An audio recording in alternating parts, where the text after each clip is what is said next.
5, 4, 3, 2, 1.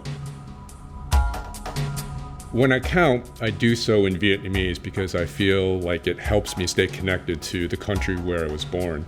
When you spend most of your life trying to assimilate to where you are, you start to lose elements of where you're from. One of those elements is language. It's hard to kind of like translate a lot of things that I'm thinking in English to my mother in Vietnamese. I've met so many different people during my reporting career, and I've been sharing their stories for so long. And now I'm starting to realize at my age that I haven't really told the story that's affected my life the most and the lives of other Americans.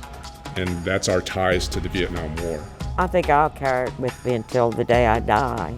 It defines me as the person that I am. In war, innocent people get killed, and I was working on those machines that were out there, sometimes killing innocent people. If you have any kind of moral conviction at all, it bothers you with the things you had to do just to survive.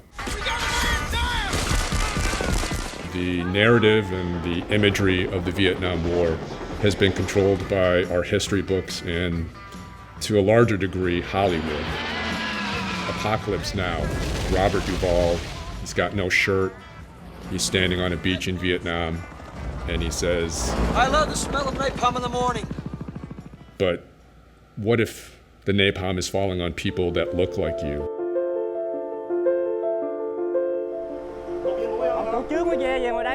Let's take a more intimate look at how the Vietnam War affected people, but let's actually talk to those people.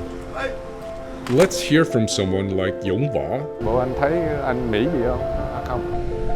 Tôi thấy là Mỹ, thấy người Mỹ. In the Vietnamese culture, we'd call him My Lai Dang or a black Vietnamese American. Ông ngoại lụm về, nó bỏ trong chỗ rác đâu á. Rồi ông ngoại thấy ông ngoại ẵm về. Born in South Vietnam, he's now working on a shrimp boat in South Louisiana. There's a whole generation of Amerasians like him. I always want to have a half American, half French baby, and suddenly I met him. East meets West, the two of us.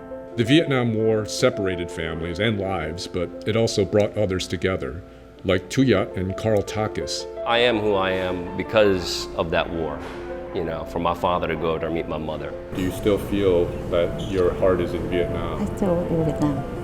I still feel my heart still in Vietnam.